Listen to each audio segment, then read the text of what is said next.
The Queen Mother reportedly left more than £14 million to her great-grandsons Prince William and Prince Harry, but she gave the now Duke of Sussex a much bigger chunk of money than to his brother.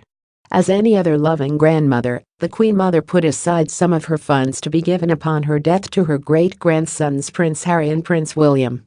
According to the BBC, she put into a trust fund two-thirds of her money in 1994, 8 years before her death. But after she passed away, on March 30, 2002, the princes didn't evenly split her fortune, with Harry reportedly receiving the bulk of the cash. This decision was not based on a preference between the brothers, but came after a mindful consideration. As Prince William is the third in line to the throne, he is set to become the new Prince of Wales after Prince Charles inherits the crown upon the death of the Queen. This means he will take on the Duchy of Cornwall, a private estate which funds the public, charitable and private activities of the heir to the throne. As a consequence, he will receive more financial benefits than the ones Prince Harry will ever have.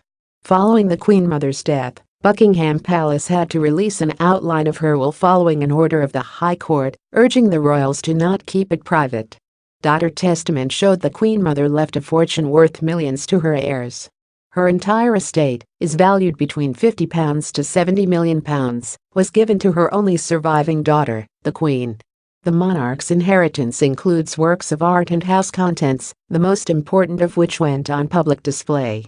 This fortune comes largely from investments, including paintings, a valuable Fabergé egg collection, precious china, jewelry, and horses.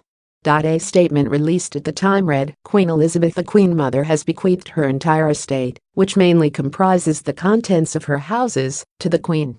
In her will, she asked the Queen to make certain bequests to members of her staff, and these bequests will be subject to inheritance tax in the normal way. The Queen has decided that the most important of Queen Elizabeth's pictures and works of art should be transferred to the royal collection.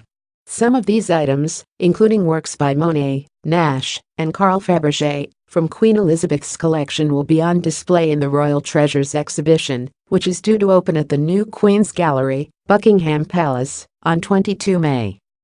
Prince Charles received the Queen Mother's residence, Clarence House. The wife of late King George VI left behind a fortune, but not all of it was taxed.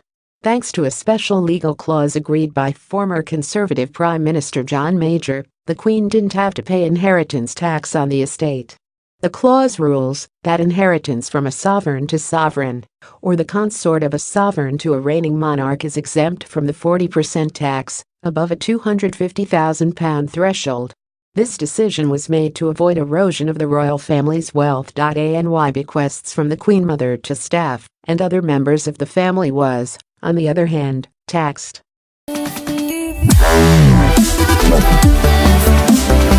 Wow.